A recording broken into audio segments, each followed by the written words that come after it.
né? E o Fernando Henrique, que é um sujeito que tem uma atuação consistente de 40 e tantos anos a favor do socialismo fabiano. Esse socialismo fabiano é o chamado socialismo não revolucionário. Quer dizer, não é revolucionário no sentido de não ser violento, mas é revolucionário também no sentido em que eu uso a palavra revolucionário. É um sujeito que tem uma folha corrida de serviços prestados a esse movimento com uma coerência notável ao longo de 40 ou 50 anos. Aparece, então, aos olhos de uma outra ala da esquerda como se fosse um traidor pró-capitalista. E a discussão, você sabe que toda a discussão brasileira é esta, é assim, é PT versus PSDB, né? Então, quer dizer, é uma discussão interna de uma facção do movimento globalista. Então é claro que nessa escala, assim como na escala de pensamento dos liberais, não dá para você compreender o que se passa. Ou seja, seria ridículo, mas absolutamente ridículo, você tentar imaginar que esse movimento de globalização tem por finalidade fazer os camaradas ganharem mais dinheiro. É uma coisa inteiramente absurda.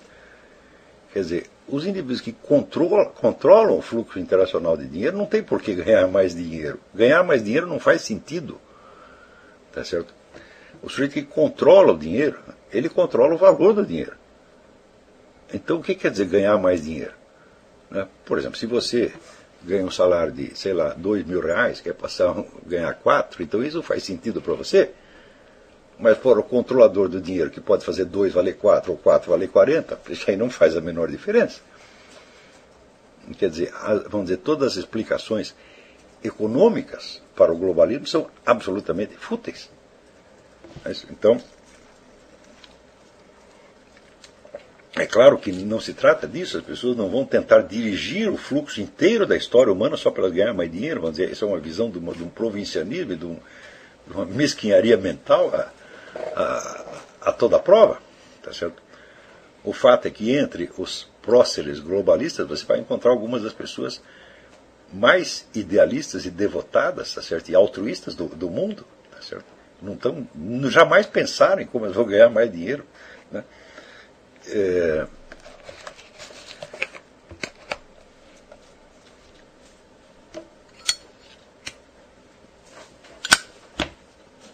Então é claro que o problema não é este.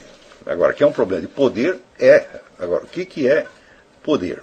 Poder significa a capacidade que você tem de fazer os outros fazerem o que você quer. E o poder é exercido sobre os outros e é uma vontade que se sobrepõe a outra vontade. Ora, nós só podemos compreender o fenômeno do poder, quer dizer, qualquer análise, vamos dizer, por mais elementar do fenômeno do poder, ela tem de partir de uma premissa que é absolutamente ignorada por toda a brilhante ciência social contemporânea, que é o fenômeno, vamos dizer, da diferença de poder entre seres humanos. A diferença de poder entre um membro da espécie e outro membro da espécie é uma das características mais constantes e fundamentais da presença humana no cosmos. Não há nenhuma outra espécie animal, tá certo, no qual dois membros sejam tão diferentes na sua quantidade e escala de poder quanto isso acontece entre seres humanos. Por exemplo, o fato de, se você pegar, digamos, uma tribo de índios, tem lá um cacique, um pajé, que pode a qualquer momento determinar a morte de qualquer dos membros, tá certo? Quer dizer, tem poder de vida e morte. Fala, este fenômeno não existe em, vamos dizer, nenhuma tribo animal. Se você pegasse um bando de leões, tá certo? Ora, o leão mais forte não vai decretar a morte do leão mais fraco, a não ser que seja atacado por ele. Isso nunca acontece. Tá certo? Então, esta diferença, por mais longe que você remonte na história, ela se observa. E a diferença chega a ser a diferença entre o tudo e o nada. Quer dizer, um sujeito que tem todo o poder e outro que não tem nenhum. Esta não só é uma constante da história humana, como uma outra constante, não estrutural e permanente, mas uma constante, vamos dizer, de desenvolvimento, é o aumento da diferença de poder. Porque uma coisa mais simples é você entender que poder significa diferença de poder. Quer dizer, um poder não é quantitativo, não significa nada. O poder é uma noção quantitativa. Então, digamos, se o poder é a capacidade que um sujeito tem de fazer o outro agir da maneira que ele quer, então tem mais poder aquele que tem uma influência mais profunda sobre o outro, ou seja, é capaz de determinar mais ações dele e que tem essa influência sobre mais pessoas. Então, nesse sentido, o aumento quantitativo do poder dos poderosos ao longo do tempo é um fato óbvio.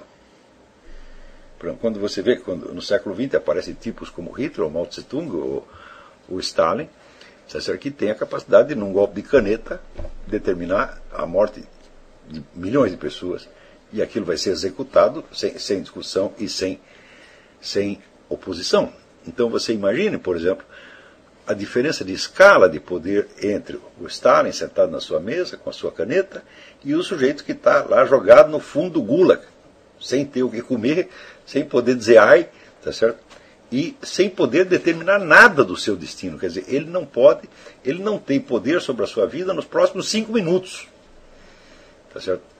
Então, diferenças como essa sempre existiu, sempre existiram. Acontece que elas aumentaram em intensidade e extensão ao longo do tempo. E esse aumento, vamos dizer, está muitíssimo bem documentado no livro do Bertrand de Jouvenel, que se chama Du Pouvoir, né, do Poder, História Natural do Seu Crescimento. Esse é um livro, uma leitura que obrigatória não agora, mas mais dia menos dia você não tem que ler esse livro. Então, dentro deste desenvolvimento, mesmo os empreendimentos que são tentados para diminuir o poder, vamos dizer, dos governos sobre os cidadãos, dos reis sobre os seus súditos, mesmo esses movimentos acabam aumentando o poder. É exatamente o que aconteceu nos Estados Unidos. Quer dizer, os Estados Unidos são fundados, né, com a ideia do poder limitado. Tanto que o poder central, aqui, ele é criado pelos poderes estaduais. Você tem vários poderes estaduais que se aglutinam e combinam entre si de criar um poder federal que só terá os direitos que eles lhe concederem explicitamente. Quer dizer, não existe uma soberania federal sobre os estados, mas ao contrário. Uma soberania dos estados sobre o governo federal. Decorridos 100 e poucos anos, esse processo já tinha invertido. A partir menos de 100 anos. Quando chega na Guerra Civil Americana, você já vê um crescimento formidável do poder central. Até chegar ao ponto que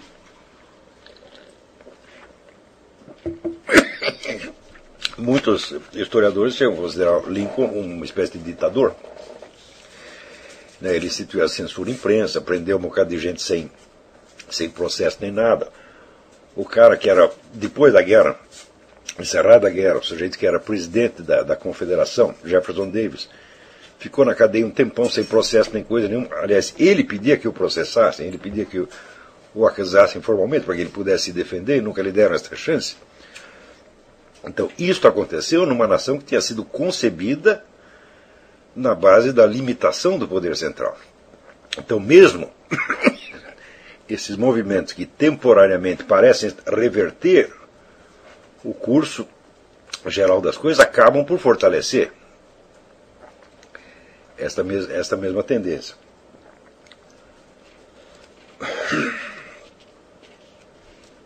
Dá um cafezinho para mim. Então,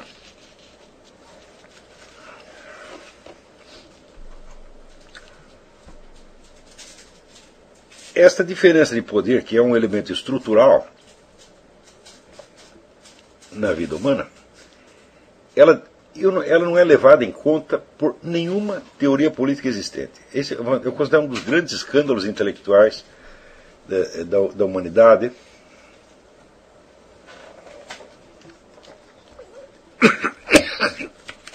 O fato de que, praticamente todas as teorias políticas considerem, vamos dizer, a existência da diferença de poder uma espécie de anomalia.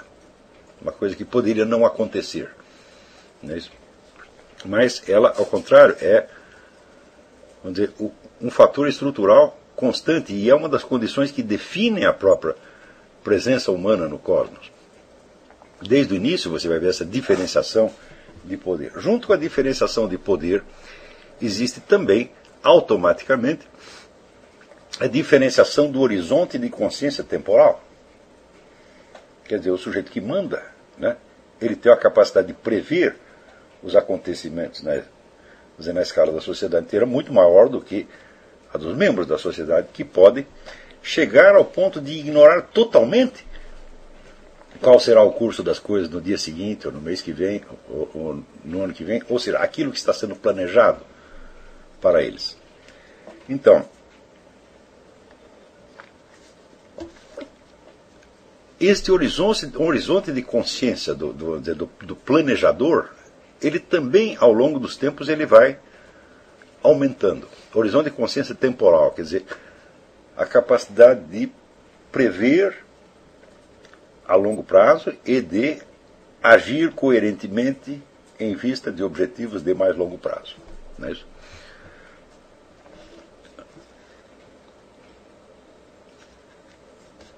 Quando nós chegamos ao século XX, entre o século XIX e o século XX, esta ideia do longo prazo aumenta e cresce de uma maneira, quer dizer, quase impensável. Então, quando vem o marxismo, né, o marxismo já tem ideia de um estado futuro a ser alcançado, e naturalmente ele convoca as pessoas para que trabalhem por aquilo mesmo que ele está dizendo que é inevitável. Tá certo? Ele tem um futuro inevitável e todos têm a obrigação de trabalhar por este futuro. Tá certo? E esse futuro se define, então, vamos dizer, pela propriedade pública dos meios de produção e pela abolição do Estado. A abolição do Estado significa o seguinte: como tudo será Estado, o Estado não existirá mais como entidade diferenciada. Quando vocês ouvirem um sujeito comunista ou marxista dizer não, o marxismo não é a favor do fortalecimento do Estado, ele é a favor da abolição do Estado, é uma expressão ambígua. Tá certo? Ele não quer dizer que ninguém vai mandar em você, quer dizer, não há nada fora do Estado, então o Estado não pode ser reconhecido como entidade independente. Quer dizer, o Estado não se perfila como entidade diferenciada em função de outros poderes, como, por exemplo, a igreja, as tradições, as empresas, as famílias, etc, etc. Na sociedade atual ainda há uma série desses poderes intermediários, se bem que eles estão recuando cada vez mais. Né? Então, a ideia marxista, a abolição do Estado, é a estatização de tudo. Né? Então, mas isto supõe, evidentemente, no planejador marxista, no estrategista marxista, a capacidade de ele prever as coisas a longo prazo, tá certo? E de planejar as ações pessoais e coletivas no sentido de chegar a este objetivo. Mas a coisa termina aí? Ora, ao mesmo tempo em que há este movimento marxista, existem outros movimentos independentes anteriores ao marxismo que buscam também um controle maior do homem, entre aspas, e já, daqui a pouco vocês vão ver por que eu coloco aspas, não só sobre a natureza, mas sobre o conjunto das condições que determinam a sua vida. Tá certo? Uma grande parte desse movimento vem de um treco que nós chamamos de ciência. Uma das promessas da ciência, né, moderna, desde o seu aparecimento, com Galileu, Newton, etc., etc., é controlar um ambiente físico. Tá certo? Agora, nós só podemos controlar o ambiente físico através da ação humana. Ou seja, se nós não controlamos a ação humana, nós não podemos controlar o ambiente físico. Então, o controle, a ideia, vamos dizer, do controle do ambiente físico através do controle da ação humana é inerente ao espírito da ciência moderna e às promessas que ela pretende realizar. Até onde vão essas promessas? Você verá que se existe uma linha marxista que propõe né, realizar uma sociedade X ou Y amanhã, e existe uma outra linha que vem da ciência, que propõe realizar tais ou quais alterações no ambiente físico, supostamente para favorecer o ser humano, e a ser realizada através do controle da própria ação humana, é inevitável que essas duas ideias, essas duas correntes, tenham algum parentesco entre si, tá certo? E que elas, de algum modo, elas ora colaborem entre si, ora entrem em conflito entre si, ou seja, existe uma ideologia científica, tá certo? E existe o marxismo, tá certo? E às vezes um é a favor do outro, às vezes é contra, ou seja, há um parentesco, tá certo? E chega um momento na história, por volta, digamos, dos anos 20 e 30, em que a fusão desses dois elementos, da ideologia científica, da expectativa científica, da utopia científica, se você quiser, e o da utopia socialista, se fundem e se unificam perfeitamente. Isso acontece sobretudo no meio anglo-saxônico, com grandes cientistas de orientação marxista, como John Burton Haldane e John D. Bernal. Eram líderes, eram ídolos intelectuais do movimento marxista por serem, né,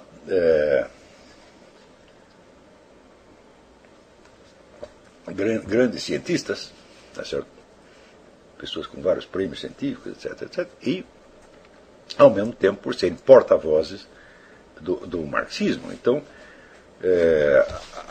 vamos dizer, a fusão indissolúvel dessas duas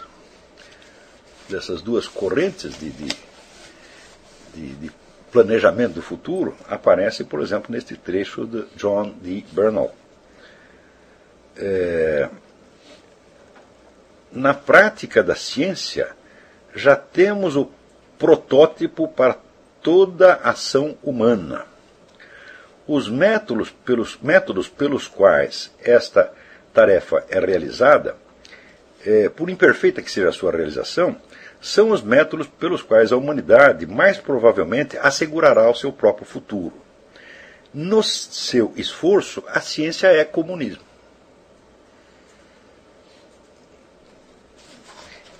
E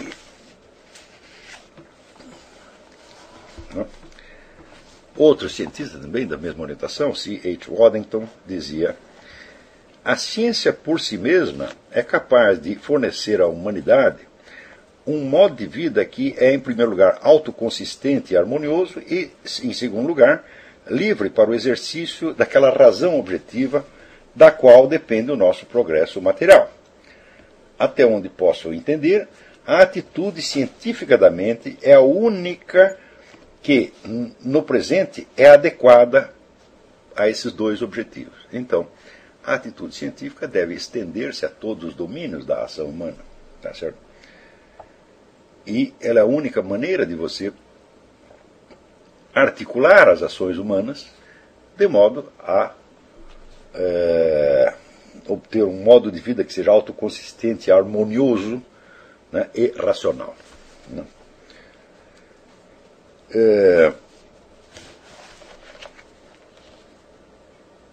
O parentesco aí vamos dizer, da atitude científica com a marxista, ele não para aí. Vocês verão que ao longo do século XX, e com alguns recuos temporários, prevalece a ideia de que é a ciência que deve arbitrar todas as grandes questões públicas. Ou seja, a mentalidade científica é a base da respeitabilidade intelectual. Uma coisa se torna respeitável na medida em que tem consistência científica. Tá certo? Portanto, admite-se que possa haver outras atitudes baseadas, digamos, na religião, na estética, nas preferências pessoais, nas tradições, etc, etc.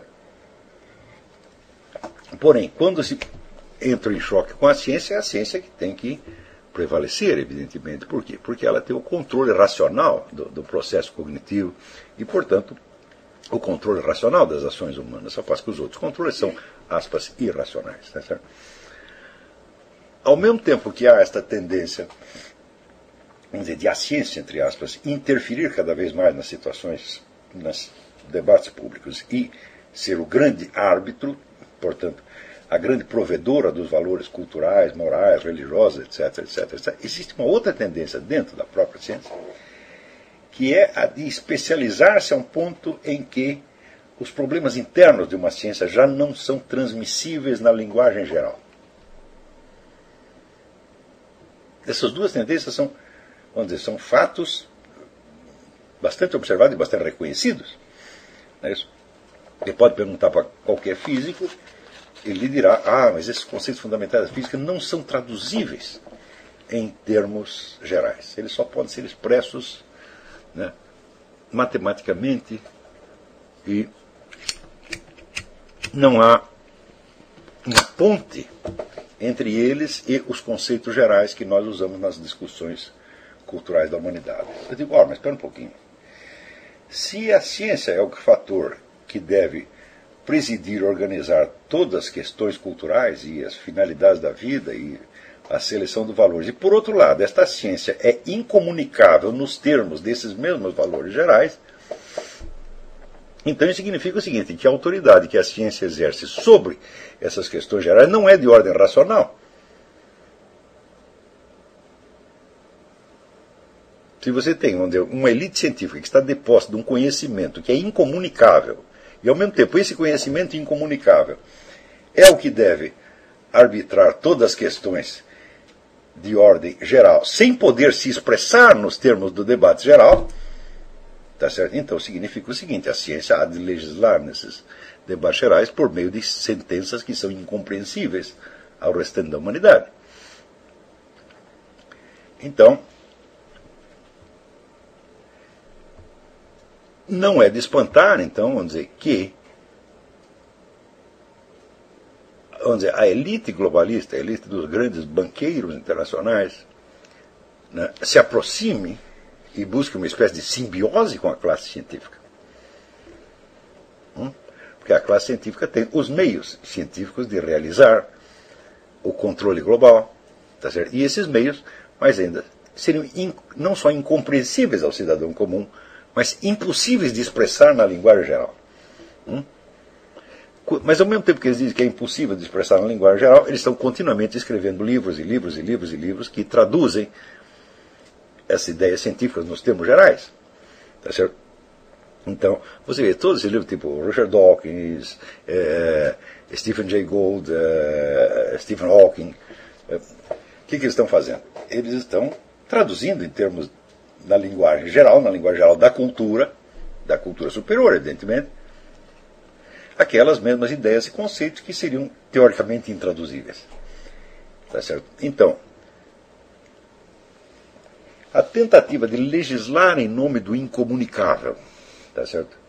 E, de ao mesmo tempo, discutir o tempo todo em nome do incomunicável como se ele fosse comunicável é outra constante do século XX. E, ao mesmo tempo, este incomunicável, como ele depende de verbas estatais e de fundações privadas, etc., etc., ele trabalha de maneira estreitamente ligada, vamos dizer, à elite financeira internacional. Então, você verá que aquilo que pesa sobre o cidadão comum não é brincadeira. Por um lado, você tem, como se diz, todo o dinheiro do mundo, e por outro lado, você tem toda a ciência do mundo. Então, porém, você ainda tem os grandes movimentos ideológicos, os movimentos revolucionários, como o marxismo. E quando funde esses três, o que é que chega? Quer dizer, aonde vão parar as ambições dessas pessoas? Eu vou dizer para você onde vai parar a ambição. Vou pegar aqui o trecho, que é...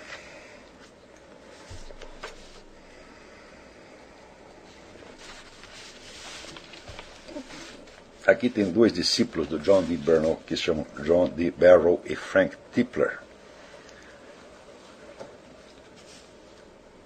Eles dizem que toda a evolução do universo está indo para chegar a um ponto ômega, como Teilhard de Chardin, né? Quer dizer, ainda temos uma terceira linha, que é esse modernismo católico. Né? No instante que o ponto ômega for atingido, a vida terá conquistado o controle sobre toda a matéria e todas as forças, não apenas num universo singular, mas em todos os universos cuja existência seja logicamente possível. A vida terá se expandido em todas as regiões espaciais de todos os universos que podem logicamente existir. A vida, está entendendo? O ser humano.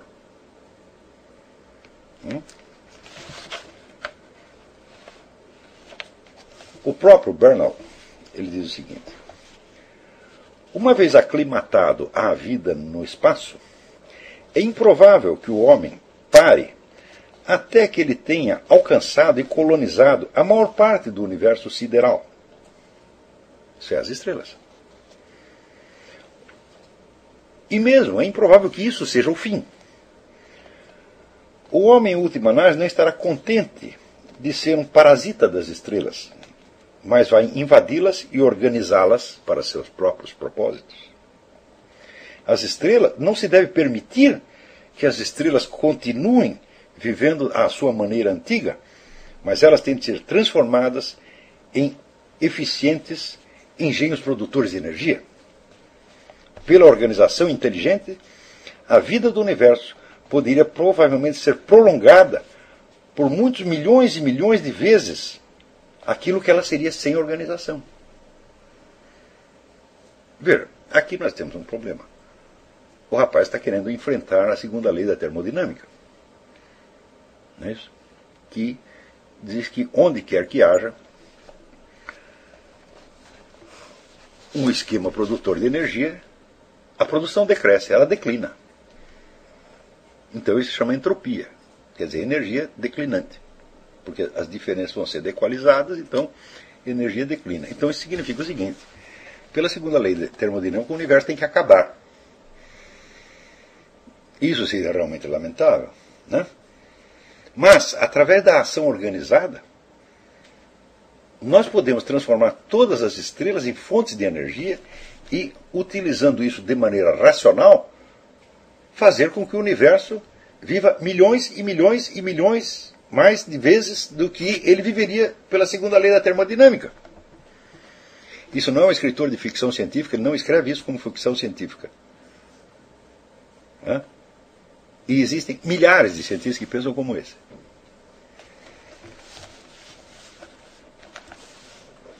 Aqui.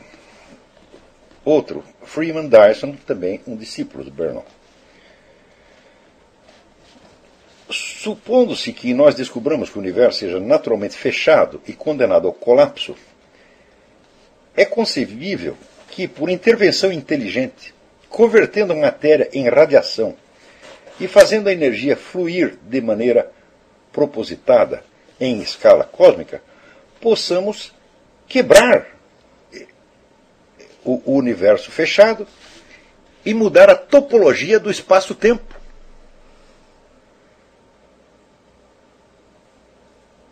É verdade que ele faz isso com interrogação. Tá certo? Outro, o próprio Barrow e Tipler de novo. Se a vida inteligente estivesse já em operação em escala cósmica, antes que os buracos negros se aproximassem do seu estado explosivo, esses seres poderiam intervir para impedir os buracos negros de explodir.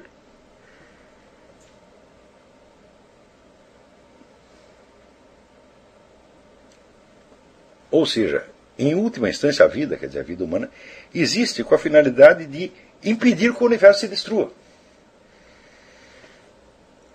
Então nós estamos aqui, tá certo, para dominar a circulação total de energia no cosmos, tá certo? E reverter a entropia e fazer com que o universo continue existindo indefinidamente.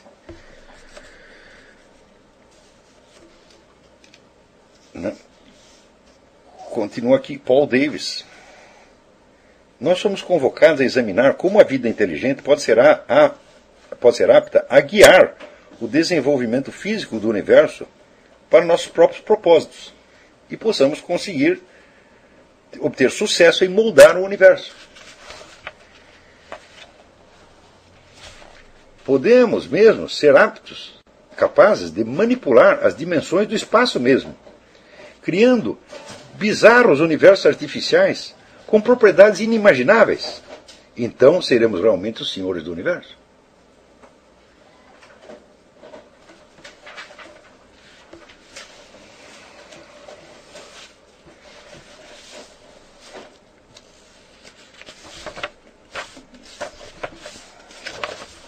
Mais adiante aqui, tem uma coisa aqui.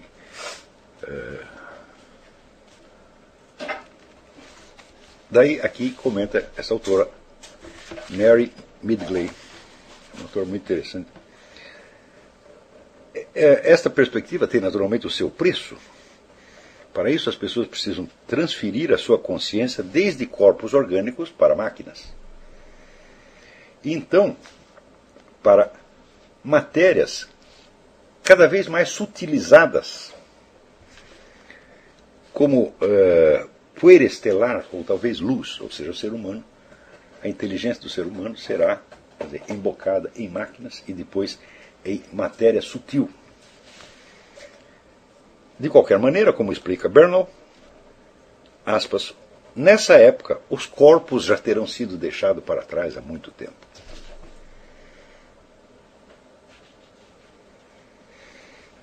E ele não coloca isso como, vamos dizer, uma hipótese de ficção científica, mas como o resultado lógico do tipo de humanidade que existe no presente.